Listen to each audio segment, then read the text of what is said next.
ഒരാറ്റത്തിൻ്റെ വലിപ്പം എത്രയാ? ഇത്രയുണ്ടോ? ഇത്രയും, ഇത്രയും, ഒരു ഇത്രയെങ്കിലും. സത്യത്തിൽ ഇതിനേക്കാളൊക്കെ തീരെ ചെറുതാണ് ഒരാറ്റം. നമ്മുടെ കണ്ണുകൊണ്ട് കാണാൻ പറ്റാത്ത അത്രയും ചെറുതാണ് ഒരാറ്റം എന്ന് പറയുന്നത്. ഇനി ഒരാറ്റത്തിൻ്റെ ഉള്ളിൽ ആരൊക്കെയുണ്ട് എന്ന് വെച്ചാൽ നമ്മൾ പറയും പ്രോട്ടോൺ ഉണ്ട്, ന്യൂട്രോൺ ഉണ്ട്, ഇലക്ട്രോൺ ഉണ്ട് എന്നൊക്കെ പറയും അല്ലേ. 10ാം ക്ലാസ് വരെ നമ്മൾ പഠിച്ച ഒരു ആറ്റത്തിൻ്റെ ഷേപ്പ് അല്ലെങ്കിൽ ഒരു സ്ട്രക്ചർ ഉണ്ട് നമ്മുടെ മനസ്സിൽ. എന്താ നമ്മൾ പഠിച്ചിരിക്കുന്നത്? എന്താണ് ഒരു ആറ്റം അല്ലെങ്കിൽ ഒരു ആറ്റത്തിനുള്ളിൽ എന്താണെന്ന് ചോദിച്ചാൽ ഇപ്പോഴും നമ്മൾ പറയും ആറ്റത്തിൻ്റെ നടുക്ക് ഒരു കുത്തുപോലെ പോസിറ്റീവ് ചാർജുള്ള ഒരു ന്യൂക്ലിയസ് ഉണ്ട്. അതിന് ചുറ്റും ഇലക്ട്രോണുകൾ ഇങ്ങനെ സർക്കുലർ പാത്തിലൂടെ കറങ്ങിക്കൊണ്ടിരിക്കുകയാണെന്നല്ലേ. ജസ്റ്റ് നമ്മുടെ സോളാർ സിസ്റ്റം പോലെ സൂര്യൻ നടുവിൽ ഇങ്ങനെ നിൽക്കുന്നു, ഭൂമി അടക്കമുള്ള ഗ്രഹങ്ങൾ പ്ലാനറ്റ്സ് അതിന് ചുറ്റും ഇങ്ങനെ കറങ്ങുന്നു. അതുപോലെയാണ് ഒരു ആറ്റം എന്നാണ് ഇപ്പോഴും നമ്മൾ ധരിച്ചിരിക്കുന്നത്. സത്യത്തിൽ അങ്ങനെയാണോ ഒരാറ്റം? അല്ല. ഒരാറ്റത്തിൻ്റെ ഉൾവശം ശരിക്കും അങ്ങനെ അല്ല എന്നാണ് ലേറ്റസ്റ്റ് ആയ സ്റ്റഡീസ് പറയുന്നത്. നമ്മളിപ്പോൾ ഒരു ആറ്റത്തെ ഒരു ഫുട്ബോൾ സ്റ്റേഡിയത്തിനോട് ഉപമിച്ച് കഴിഞ്ഞാൽ ഒരു ഫുട്ബോൾ സ്റ്റേഡിയത്തിന് അത്രയും വലിയൊരു ആറ്റമാണെന്ന് വിചാരിക്കും. അല്ലൊരു ന്യൂക്ലിയസിൻ്റെ വലിപ്പം എത്രയായിരിക്കും അറിയോ നിങ്ങൾക്ക്? അതിനെ നടുവിൽ വെച്ചിരിക്കുന്ന സെൻറ്ററിൽ വെച്ചിരിക്കുന്ന ഒരു ഫുട്ബോളിൻ്റെ അത്രയും വലിപ്പമേ അതിന് ന്യൂക്ലിയസിന് ഉണ്ടാവുള്ളൂ.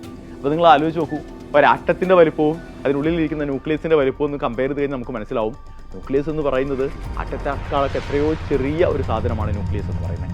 ന്യൂക്ലിയസിനുള്ളിൽ ആരൊക്കെയാണ് ഉള്ളത്? ന്യൂക്ലിയസിൻ്റെ ഉള്ളിലാണ് പോസിറ്റീവ് ചാർജുള്ള പ്രോട്ടോണുകളും ചാർജൊന്നും ഇല്ലാത്ത ന്യൂട്രോണുകൾ ഇരിക്കുന്നത് ന്യൂക്ലിയസിൻ്റെ ഉള്ളിലാണ്. അവരെ നമ്മൾ ന്യൂക്ലിയോൺസ് എന്നാണ് വിളിക്കുക. ന്യൂക്ലിയസിൻ്റെ പുറത്താണ് നമ്മുടെ വില്ലാളി വീരന്മാരായിട്ടുള്ള ഇലക്ട്രോണുകൾ ഇരിക്കുന്നത്. അവരിങ്ങനെ കറങ്ങല്ല എന്ന് ഞാൻ പറഞ്ഞല്ലോ അല്ലേ. പിന്നെ അവരെന്താ ചെയ്യുന്നത്? സത്യത്തിൽ ഏറ്റവും ലേറ്റസ്റ്റ് ആയിട്ടുള്ള മോഡൽ ഓഫ് ആറ്റം, അതായത് quantum mechanical model of atom എന്ന് നമ്മളതിനെ വിളിക്കുക. ഈ quantum mechanical model of atom പറയുന്നത് എന്താണെന്നറിയോ? ഇലക്ട്രോണുകൾ ശരിക്കും ന്യൂക്ലിയസിൽ നിന്ന് ഒരു നിശ്ചിത ഡിസ്റ്റൻസിലായിരിക്കും ഇരിക്കുന്നുണ്ടാവുക. അപ്പോൾ അവർക്കൊരു എനർജി ഉണ്ടാവും അല്ലേ. എല്ലാ ഇലക്ട്രോണുകൾക്കും അവരുടേതായിട്ടുള്ള ഒരു എനർജി ഉണ്ടാകും. ആ എനർജി ലെവലുകളിൽ അവർക്ക് സബ് എനർജി ലെവലുകൾ ഉണ്ടാവും. ഓരോ സബ് എനർജി ലെവലിനും ഓരോ ഷേപ്പ് ആയിരിക്കും ഉണ്ടാവുക. സബ് എനർജി ലെവലുകളെയാണ് നമ്മൾ എസ്, പി, ഡി, എഫ് എന്നൊക്കെ സൂചിപ്പിക്കുന്നത്. സബ് എനർജി ലെവലുകളെ അല്ലെങ്കിൽ സബ് ഷെല്ലുകളെയാണ്.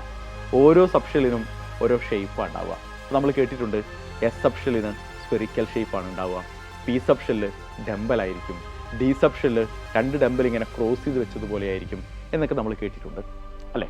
ഇനി ഈ പറയുന്ന സബ് എനർജി ലെവലുകൾ അല്ലെങ്കിൽ സബ് ഷെല്ലുകൾ ഉണ്ടല്ലോ, ഇവർ സ്പേസിൽ പലതരത്തിൽ ഓറിയൻറ്റ് ചെയ്യും. ഇപ്പോൾ പി എന്ന് പറയുന്ന ഒരു സബ് എനർജി ലെവലിന് സ്പേസിൽ 3 തരത്തിൽ ഓറിയൻറ്റ് ചെയ്യാൻ പറ്റും, 3 തരത്തിൽ കിടക്കാൻ പറ്റും.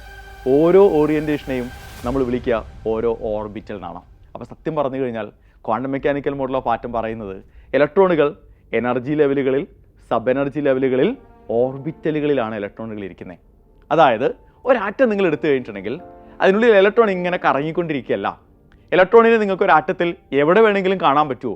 ഇല്ല എന്നാണ് ഈ ലേറ്റസ്റ്റ് മോഡൽ ഓഫ് ആറ്റം പറയുന്നത്. പിന്നെ എവിടെയാണ് കാണാൻ പറ്റുക? ഓരോ ആറ്റത്തിൻ്റെ ഉള്ളിലും ഇലക്ട്രോണിനെ കാണാൻ സാധ്യതയുള്ള ചില റീജിയൻസ് ഉണ്ട്, ചില സ്ഥലങ്ങളുണ്ട്. ആ സ്ഥലങ്ങളെയാണ് നേരത്തെ ഞാൻ ഓർബിറ്റൽ എന്ന് വിളിച്ചത്. അപ്പോൾ സത്യത്തിൽ ഒരാറ്റം ഇങ്ങനെയാണ് എന്ന് മനസ്സിലായില്ലേ നിങ്ങൾക്കിപ്പോൾ? ഇതുപോലെ ഒരുപാട് നമ്മൾ വിശ്വസിക്കുന്ന, നമ്മൾ വിചാരിക്കുന്ന പോലെ അല്ലാത്ത ഒരുപാട് സത്യങ്ങൾ സയൻസിലുണ്ട്, കെമിസ്ട്രിയിലുണ്ട്. വരും ദിവസങ്ങളിൽ നമുക്ക് കൂടുതൽ കാര്യങ്ങൾ റിവീൽ ചെയ്യാം.